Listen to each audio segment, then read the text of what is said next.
Hello बच्चों, आइए देखते हैं प्रश्न। 10 सेमी त्रिज्या वाले एक वृत्त की कोई जीवा केंद्र पर एक समकोण अंतरित करती है। संगत लघु वृत्त खंड का क्षेत्रफल ज्ञात कीजिए। हमें संगत लघु वृत्त खंड का क्षेत्रफल बताना है कि क्या होगा। तो सबसे पहले मुख्य अवधारणा लिख लेते हैं। मुख्य अवधारणा, तो ये क्या होगा इस प्रश्न के लिए। तो देखिए हम क्या करते हैं, एक वृत्त बना लेते हैं। ये वृत्त हो गया जिसका केंद्र O है, और ये कि हम क्या कर रहे हैं, ए बी जीवा ले रहे हैं। ये आपका जीवा है। अब इस पे क्या कर रहा है, एक समकोण बना रहा है 90 अंश का। समकोण क्या होता है, 90 अंश होता है। अब यहाँ पे एक बिंदु C ले रहे हैं, तो हमें क्या करना है, इसी का क्षेत्रफल बताना है।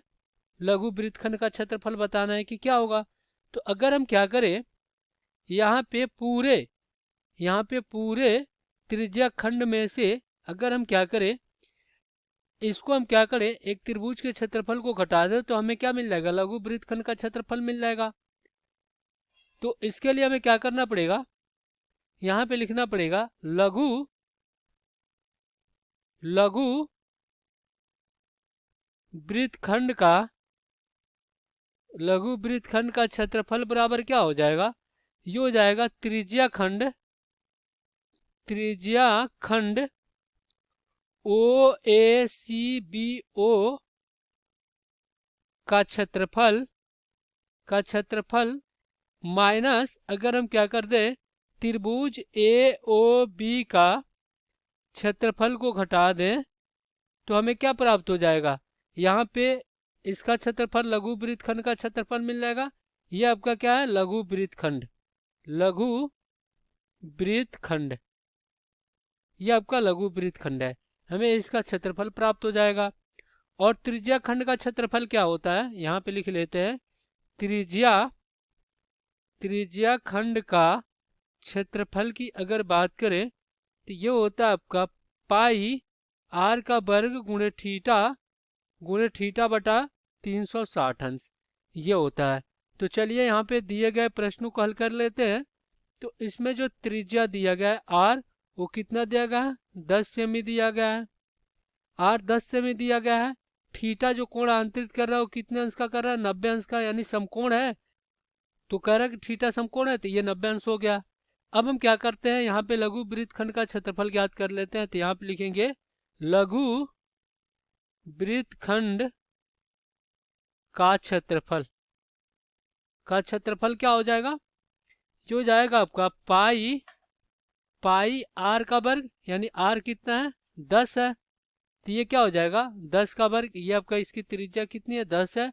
तो 10 का वर्ग गुणे में थीटा कितना है, 90 अंश, और बटा में कितना हो जाएगा, 360, और माइनस यहाँ पे त्रिभुज का क्षेत्रफल क्या हो जाएगा, 1/2, और आधार गुणे क्या हो जाएगा, ऊंचाई। तो आधार क्या है, 10, और ऊंचाई भी कितना है, 10 हो गया। अब यहाँ पे देखिए ये काटेंगे तो कितनी बार में कट जाएगा, 4 बार में। और फिर यहाँ पे, तो यहाँ पे क्या हो जाएगा, देखिए पाई का मान हम क्या कर रहे हैं, पाई का मान कितना होता है, 3.14। तो 3.14 ले रहे हैं, तो 3.14, और गुणे में कितना, 100, और बटा में यहाँ पे 4 बार में कटा था 360, माइनस क्या हो जाएगा, यहाँ से 1/2 गुणे में आपका 10 गुणे 10 100 हो जाएगा।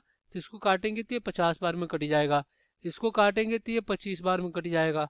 तो इस प्रकार क्या हो गया, 3.14 गुणे 25, और माइनस आपका कितना हो जाएगा, 50 हो जाएगा।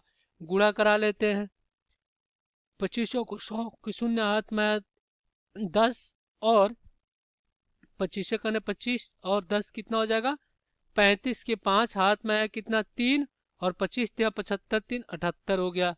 तो हो जाएगा 78.50 और माइनस 50। तो जब इसको घटाएंगे तो यहाँ पे कितना आ जाएगा, 28.50। तो यहाँ पे लिखेंगे लघु वृत्तखंड का क्षेत्रफल कितना आ गया, 28.50 सेमी वर्ग हो जाएगा। तो आशा करते हैं बच्चों ये प्रश्न आपको समझ में आया होगा। धन्यवाद।